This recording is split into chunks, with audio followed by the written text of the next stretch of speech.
now to our third speaker, who is Timothy Wallace, and his topic is social media and the Christian: effects, responses, and outlook.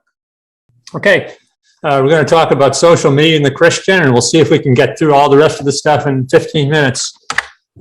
Digital technology, this is the third year we've had a session on this, and I love this verse in Ecclesiastes: there's nothing new under the sun. And in the agricultural era of King Solomon, this certainly was true. Made perfect sense. But we got these processors using billions of computations per second. So I think that a couple of meetings ago, I gave a talk about the singularity and AI, and the conclusion there was that artificial intelligence was not as big a problem as artificial stupidity.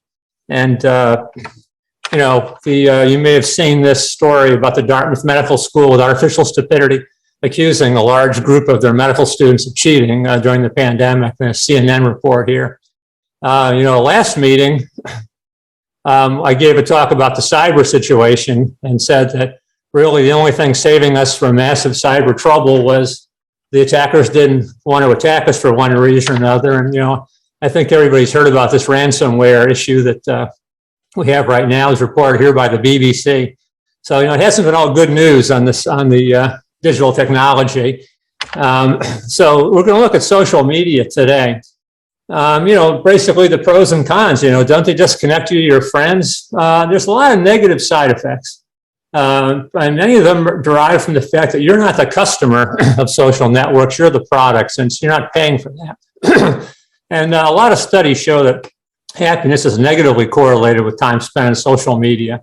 And, we do find our old high school friends there. It facilitates reunions and also divorces. So, the divisiveness of social media algorithms distributing fake news is well known. I don't have to say which is the fake news, because news that totally contradicts itself is distributed to the people who probably are most interested in that news. So something has to be fake. The mainstream media is becoming aware of this here. I like this quote from The Economist at the bottom here. It's basically social media offers ways to inject the equivalent of computer viruses into the public's political information processing. And, I think there's a link is down here if you subscribe to that. It's an issue. Now, I'm going to talk about a little bit about optimization algorithms, 3 charts with a little bit of technical stuff and a little hand waving, and that's it for the technical stuff. Then we'll get into the social network effects and some responses. A simple website optimization is easy to explain. Basically, 2 versions of a website are delivered to the users, and the best one is the one that delivers the most sales, or the so-called conversion rates. And you might think that the art department of Amazon put together this page to try to sell this book, and that's why they thought it looked good to have the star rating here. But actually, they've tried every possible place for this under the book, and the 20 ratings appears here. Well, they've tried it both ways, and they sold the most books when they include this information in about this way. It's a bit of a self-referential chart. This book purports to tell you how to do that. I haven't read the book, so I have no idea if it's any good, but here's the link if you're interested in that. Now, you get to more general optimization, and here's where a little more hand-waving comes in. There's a big processing algorithm with a lot of parameters, and it processes some input data and gives an output assessment. It could be a very large input data set and maybe many steps in this processing algorithm. I'm just showing there's a big blue box. There may be a few parameters or up to even thousands. The optimization algorithm is key here. So it adjusts these parameters, and there's many well-known mathematical optimization algorithms that can be used. And then it refeeds some input data in and checks the assessment. Adjust these things until it gets a better assessment. Now, constraints have to be imposed to result in legal parameters.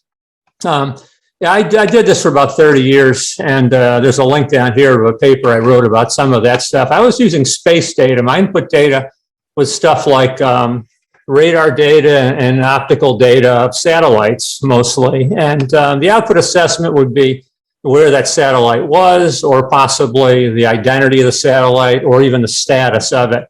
And we'd optimize these parameters. I usually had a couple dozen to a couple hundred to make this thing work the best. I found it worked pretty well. Now, when you try the same machinery with social network, optimization. You've got a huge input data set. Now, what comes in here is a lot of stuff, but some of the main stuff are user posts and metrics and engagement. Every time someone posts something in one of these social media, they immediately start getting data on how many people like it and how long people spend reading it. Now, the user model is what it knows about you. You know, I mean, are you into drone flying? Are you into pro football? Maybe ballet dancing? Are you a Democrat, Republican, Independent? It has a pretty good model of you. And the processing algorithm has to determine how to connect the posts to the users in such a way as to maximize engagement. That's what the parameter optimization is doing here. So you've got a very large parameter set, many thousands of parameters, because there's so many different kinds of users and so many different kinds of posts. So the optimization algorithm is trying to maximize engagement because the longer you spend looking at a site, at the app, the more they can charge their advertisers. So they want to be good, they want to go viral. The trouble is there's a lack of constraints.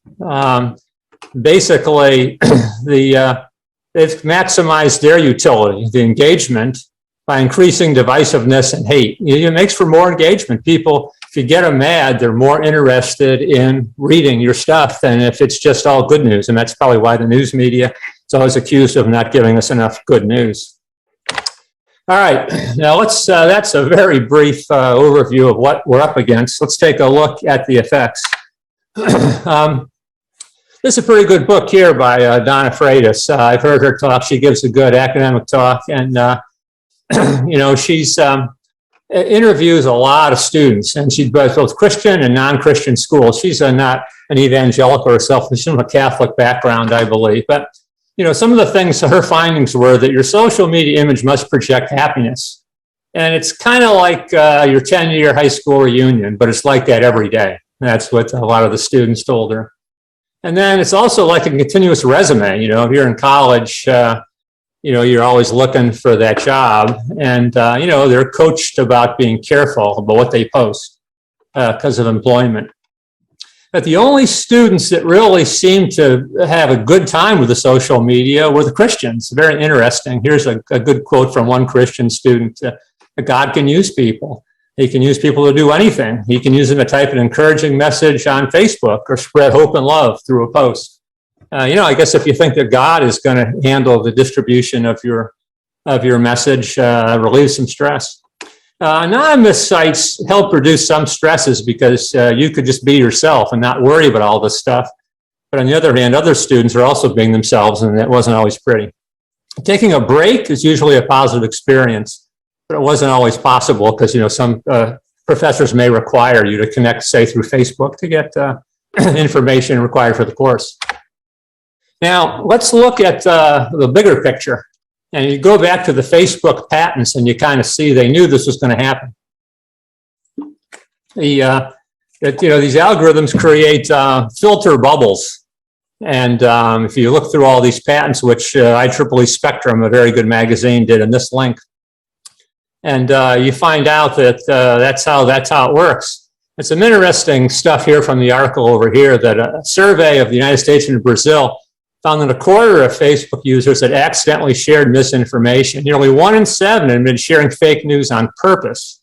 And you know, there's a good quote from this article: "Misinformation is more compelling than journalistic content. It's easier to make something interesting and fun if you have no commitment to the truth." And we'll get back to that. Now, here's a UK study. It's pretty interesting. And here's some of their summaries. So they said 42% admit to sharing fake news, inaccurate or false news. 17% admit they shared news they thought was fake when they shared it. But I love this bottom bullet here. It has that British understatement here. It says, more civically ambivalent motivations also play an important role. A fifth of news shares see upsetting others as an important motivation when they share news. Don't do that as a Christian, you know. I mean, don't share fake news and don't try to upset people. All right, well, the Cambridge Analytica is something that was pretty big in the news, you know, around 2018. This British company got the personal data of about 87 million users, and they were able to figure out how to send them fake news kind of tailored to their political position to try to help. And the Republicans largely hired them. But, they were hired by a lot of different people. And, one of the problems as a political candidate is that, when you give a speech, you have to be a little to the middle of the road so you won't upset the extremists too much. But if everyone gets different news, you don't have that restriction. Now, Cambridge Analytica folded in 2018, but some of their staff did join new companies. So, is this old news? Is the problem solved? Well, when I was making this chart, I got this email here. This is going to be a virtual tech forum in September on mitigating societal harms in a social media world. So, I'd say not solved yet. Now, this is the most important information chart in my talk. So this is one that you should try to get back to if you get back to any of them. This is available online, Proceedings of the National Academy of Science. And they're saying that we don't understand what these social networks are doing, and that the study of collective behavior must rise to a crisis discipline, just as medicine, conservation, and climate science have. So they're saying it's a problem on the order of the pandemic and climate change to do something about this. And here's some quotes. If you don't read the Proceedings of the National Academy of Science, here's a link from Vox website where they interview one of these 17 authors. He's talking about the veracity of information, since that's not a high priority for social media. And down here, they're talking about, look at the large-scale structural changes these technologies are driving. There's a bit of a funny quote here. There's a lot of misinformation online that doesn't change anyone's behavior. And all of a sudden, you've got a guy in a loincloth with buffalo horns running on the Capitol building. I think in his defense, that's just his normal attire. But the Capitol building, that's probably the new thing. Now, if the National Academy of Sciences is too tough for you, how about a movie? The Social Dilemma is a 2020 film. And, it has some little vignettes of teenagers being adversely affected by the social media. But it's got a lot of developers talking about how they developed the software, and a lot of them regretting that they ever even got involved in it. There's some highlights of the reaction to this film on this website here, simplebooklet.com, which might be worth checking. Some students who watch this quit social media. All right. Well, if you knowingly share false news, it's also known as lying. And, some of my favorite verses on lying are here. God does not lie, Titus.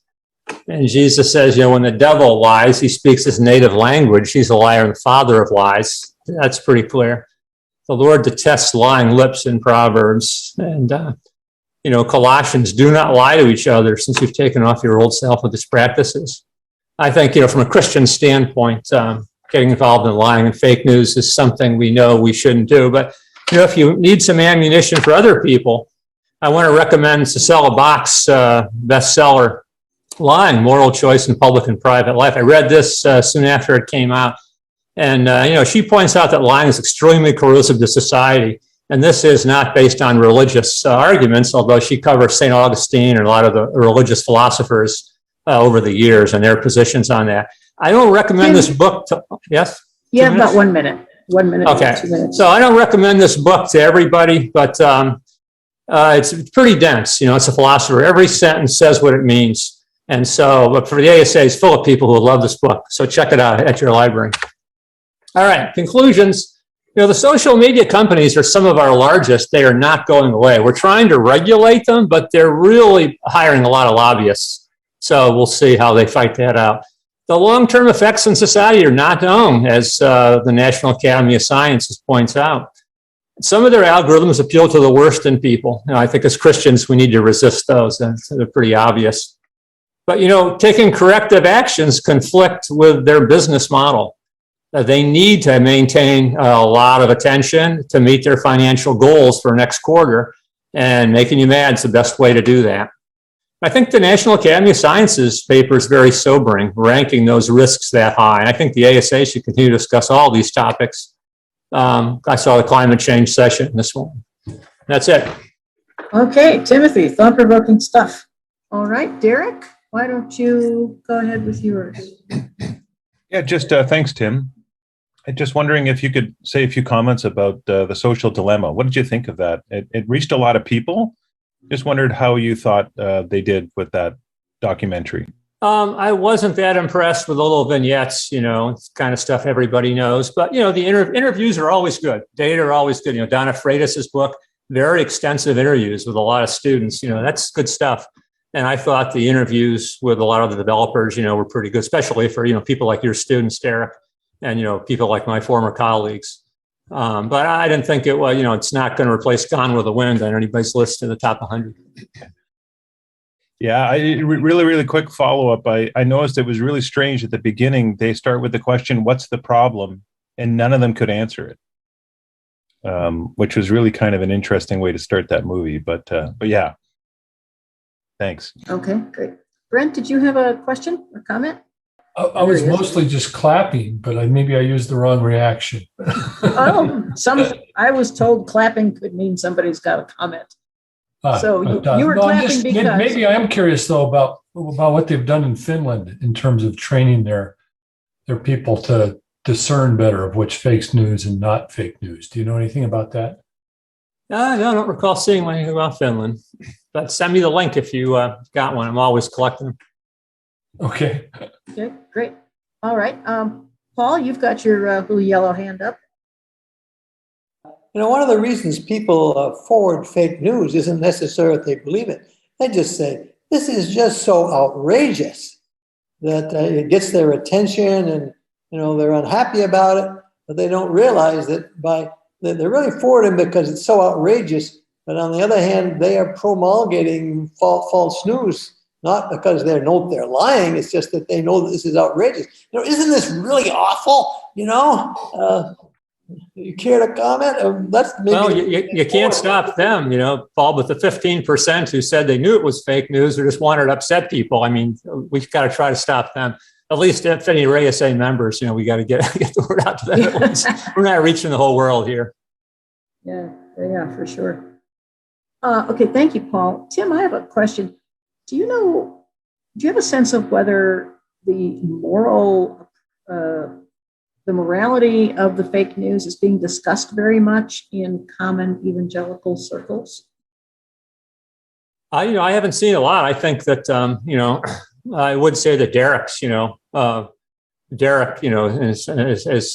involved in some of that stuff. And there's a few places, we've had, issues, of the proceedings, talking about some of these digital issues. It's been worrying me, because I follow the news pretty closely, and it's a serious problem. But I think during the pandemic, it's not a time you're going to find a lot of people getting spun up about climate change or social media, which is probably unfortunate. Well, you certainly brought home the message. It's time to get spun up about the social media, for sure. Okay, folks, we are right on time. Thank you, all of our speakers, for keeping to the time agreements. Thank you all for participating today.